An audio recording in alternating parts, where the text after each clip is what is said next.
All right, great. Our next speaker is Zhongkui. He's going to be telling us about ReLU hole approximation. Hello, everyone. I'm Zhongkui Ma, and I'm a PhD student from the University of Queensland. I'm very glad to be here and talk about our research about ReLU hole approximation. Neural networks have been a critical technique in many fields due to their high performance. However, like programs, they face a great security threat. For example, adversarial examples. For humans, these adversarial examples just have some noise when compared to normal examples, but for models, these adversarial examples cause wrong results. Because testing can only check finite samples, we need verification.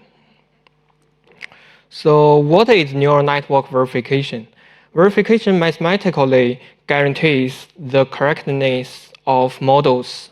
A typical property is local robustness, which means a sample with a tiny perturbation should keep the same result as a sample without perturbation. However, neural networks verification has two main difficulties: non-enumerable perturbation and non-linearity of neural networks. To resolve perturbation, constraints are used. The exact approaches takes the two linear pieces of the ReLU function as two cases. For example, the exact approaches utilize SMT or MILP. So they are often low efficient when resolving large networks. Approximate approaches utilize linear constraints to over-approximate the behaviors of neural networks. Our work is based on the combination of bound propagation and linear programming. The goal is to verify the lower bound of the target label is always bigger than other labels. Then, how to construct linear constraints? A basic idea is to construct linear constraints by considering the nonlinear activation function with its input and output variables. The single neuron constraints only construct the constraints involving one neuron. In this work, we consider the relations among multiple neurons, that is, multiple neuron constraints. Today, we specifically talk about the case of the ReLU function, that is, how to construct the convex hull of the ReLU function. We call it a ReLU hull. We name our approach ReLU hull, meaning that wrapping the ReLU hull. The problem is to calculate the constraints of ReLU hull approximation with the given input polytope.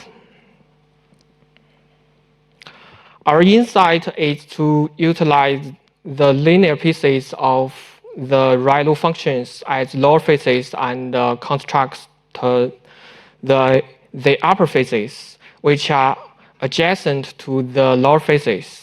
We will construct the upper faces by the edges and vertices of the lower faces. The lower faces mean they provide a lower bound to the output variables. The upper faces mean they provide an upper bound. We gave the following example to show the process of calculating the ReLU hull in 3D space. Note that the two linear pieces of the ReLU function are important, and we use them to find other faces.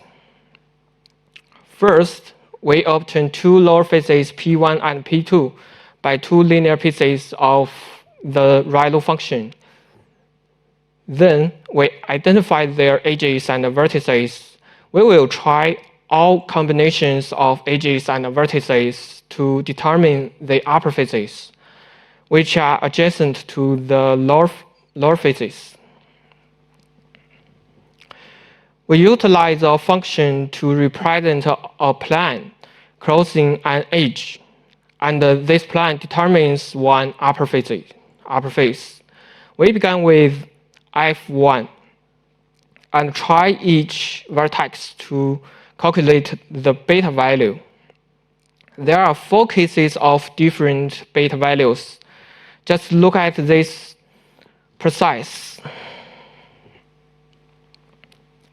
We found the upper face based on the minimum beta. Here it's 2. Similarly, for f2, f3, and so on.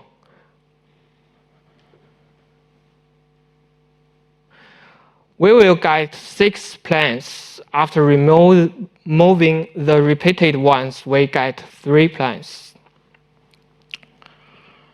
Finally, we convert these 3 planes to constraints plus 2 lower face constraints. y1 is greater than 0 and y1 is greater than x1,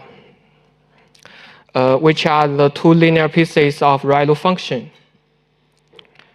So we get 5 constraints of the convex hull.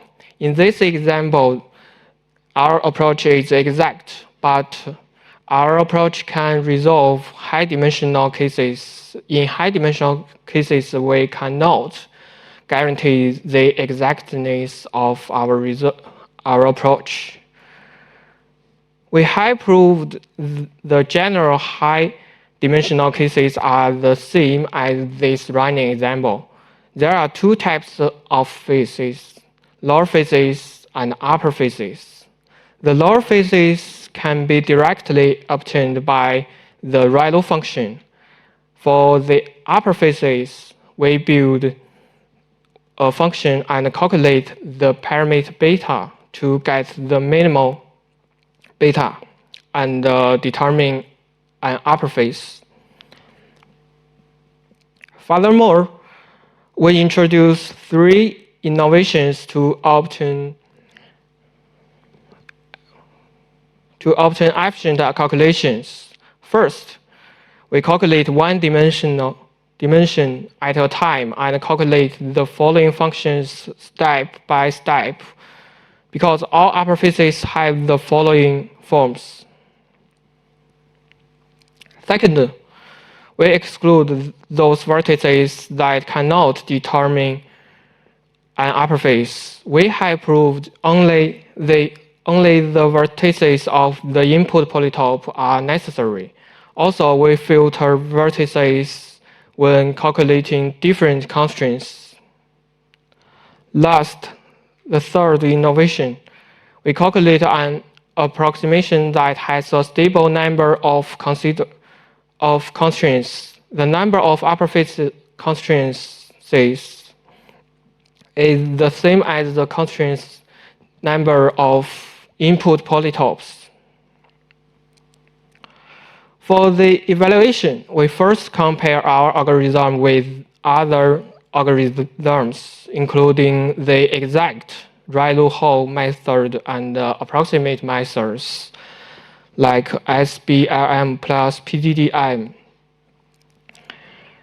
The triangle relaxation is the naive method and it only considers the most simple constraints.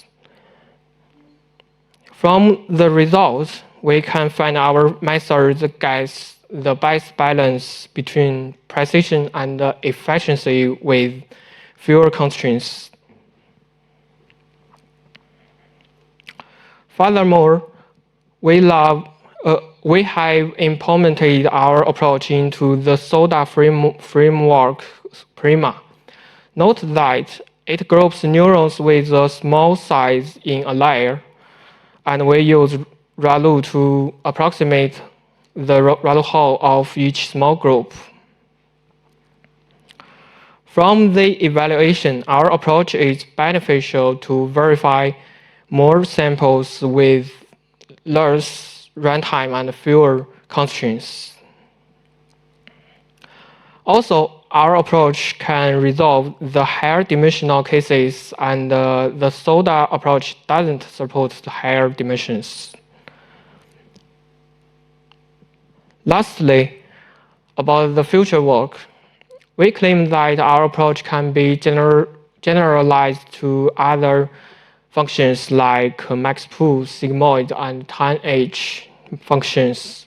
For convex and piecewise linear functions, the approach is similar to the case of the ReLU function. For other general functions, we will use the piecewise linear lower and upper bound to approximate the convex hull. That's all. Thank you for your attention.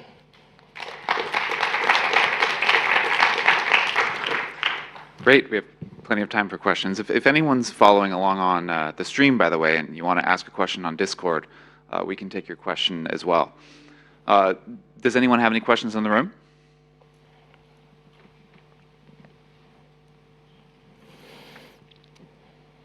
Yes, please.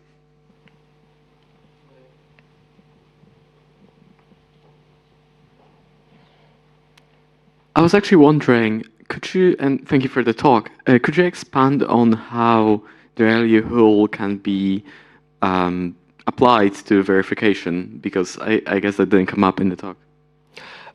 Actually, first we will construct some linear constraints and we will get a linear programming problem and we verify the neural network by solving the linear programming problem. Oh, I see. So, okay, thank you.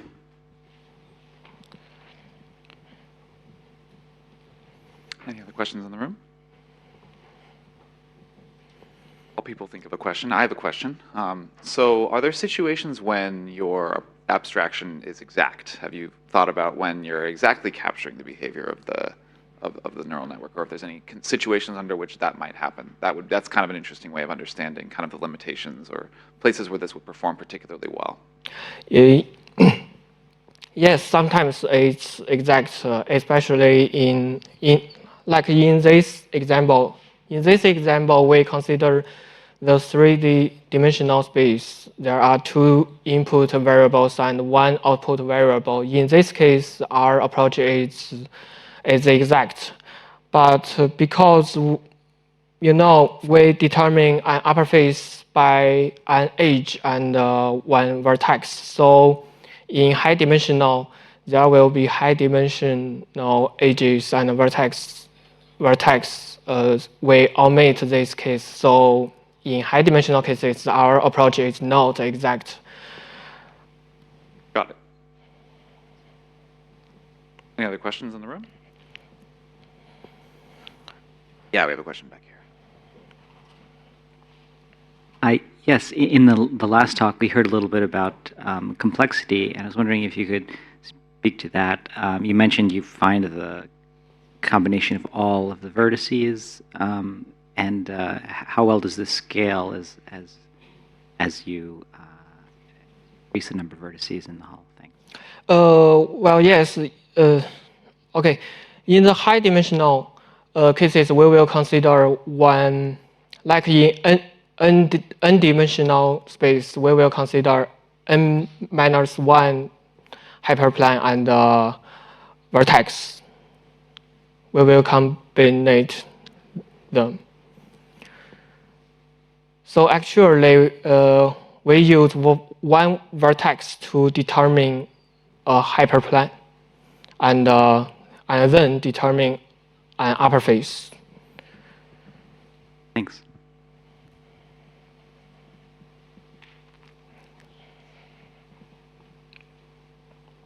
I have another question then for you. So are there plans to integrate? I see you have some code, and I would like to hear a little bit more about the code you have here. So do you plan to integrate this into some of the well-known, deep learning frameworks so that it's easier to use your methods, or do you have intentions to do that, or anything like that that you can tell us about?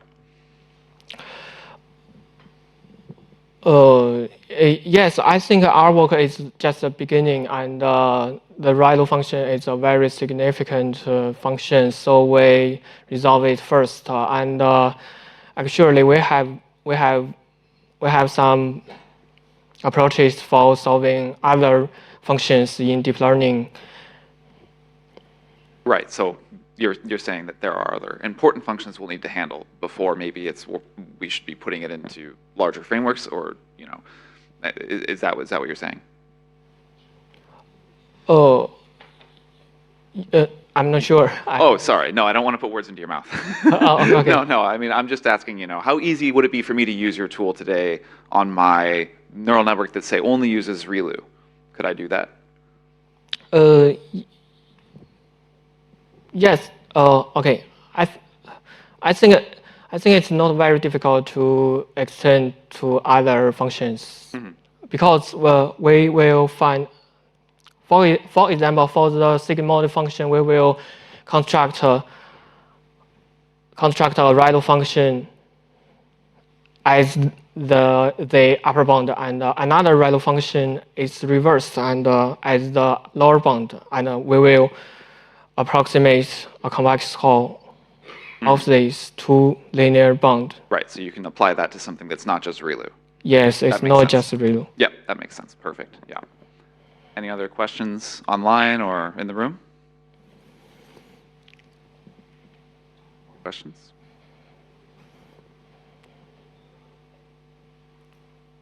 Sure, I have another one then. A big part of what makes deep learning scale very well in practice is the usage of heterogeneous hardware, right? Like we're running these things on GPUs in practice and things like this. I'm curious, is there an avenue potentially for your abstract domain to be run on a GPU, or are you already doing that? Because that seems like a very useful step in getting it to scale on kind of the practical problems that people use today. Yes, that's a good question, and I think it's a future direction. But now we only used CPU to solve these problems because calculating this convex score is not convenient to calculate by GPU. Got it. Can we get the next speaker to queue up? Very much. We have time for one more quick question if anyone has one in the room.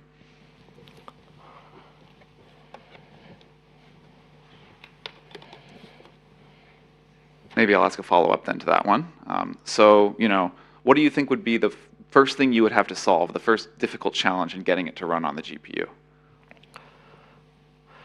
Oh, well, because calculating convex score, there are some operations that is not very easy to parallelize calculated. Right. There will be some sequentialization in the optimization, perhaps, that would Yes. cause you issues. Got it. Perfect.